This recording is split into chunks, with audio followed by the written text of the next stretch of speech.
an intense game. I thought the crowd and atmosphere was great. I think it was great for our guys. To play in this type of environment. We've been one of the better teams in the country at not turning the ball over.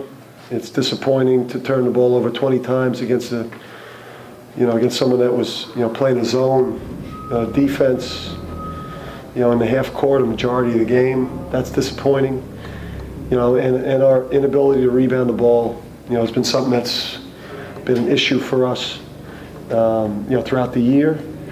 And we've got a real thin margin of error in terms of our ability, to score the ball and, to hold the team to 40% shooting from the field, 13% from three. Do a decent job defensively.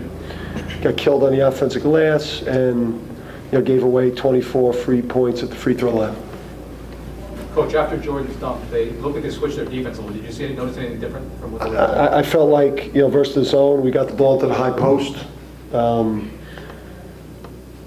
We got the ball into areas that we wanted to get the ball into. I think sometimes it's as simple as Xavier Munford's been great for us. He got the same looks tonight that he's gotten, through the first 8 games. It was one of those nights shooting for him where he didn't make shots. When we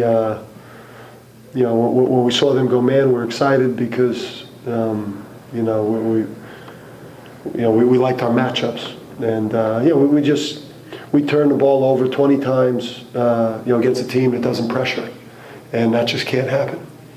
Do you think they shaded X a little bit, in the zone? It seemed as if they maybe pushed out and left the middle open a little bit, or? Yeah, and that's, getting the ball to the high post is a great thing against 2-3 zone, and we were getting it into the high post with the guy with size and skill. And I would say of the 13 shots that X took, I'd probably say 11 of them were ones that he's pretty prolific at making.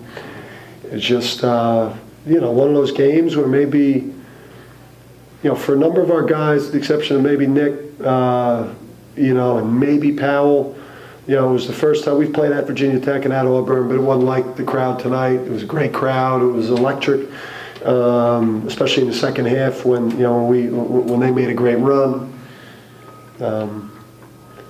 We felt good about the shots we were getting. We're just not good enough right now to make them. You have your longest break of the season coming up now. Is that a good thing or a bad thing?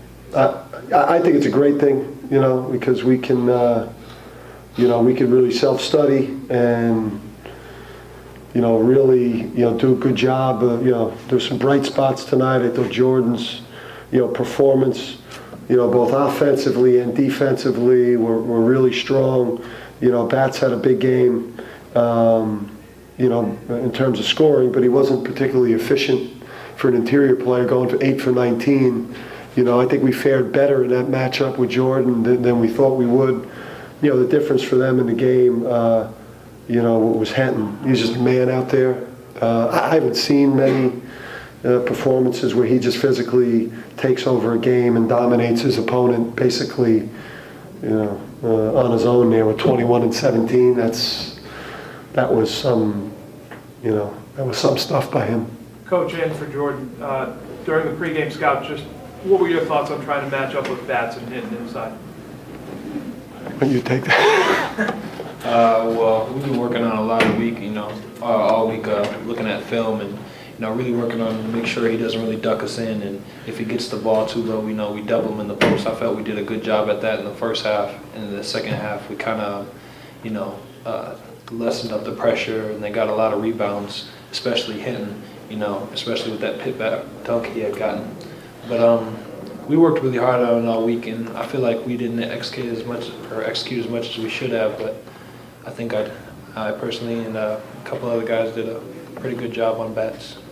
They had 13 turnovers at halftime, and we were playing the style of defense that we came into the game wanting to play.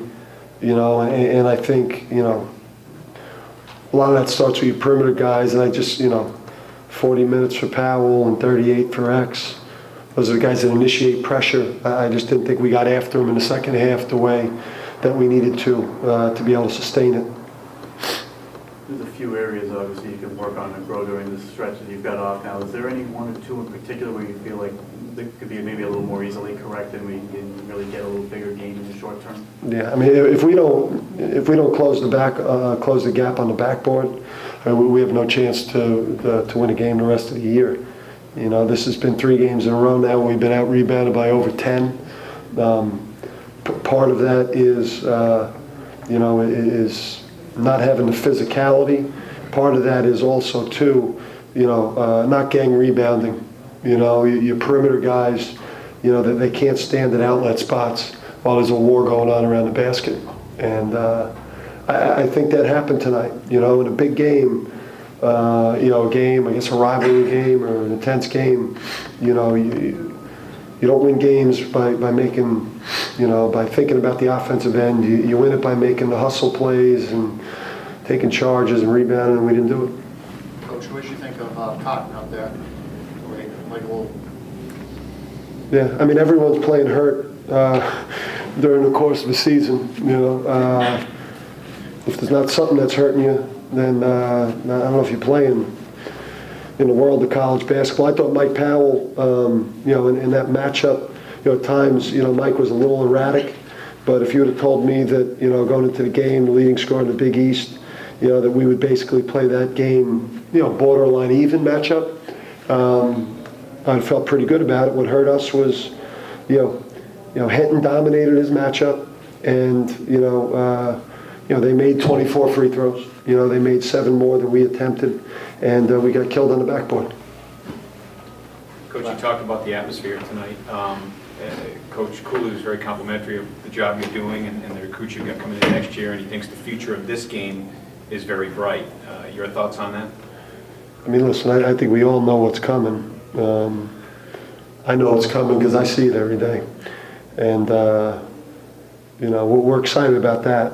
And, I think it's going to be a great in-state game. I think it's going to become a national game. And I got a lot of respect for what Ed does, a lot of respect for his career path to get here and how hard their kids play. But by the same token, I'm not really thinking about next year right now. I'm thinking about, the fact that we just turned the ball over 20 times against a team that played 2-3 zone most of the game. I understand that. But my follow-up question was, he also said he's greedy. He'd like to have the game played here every year. Well, that ain't happening. Because it's not a guarantee game.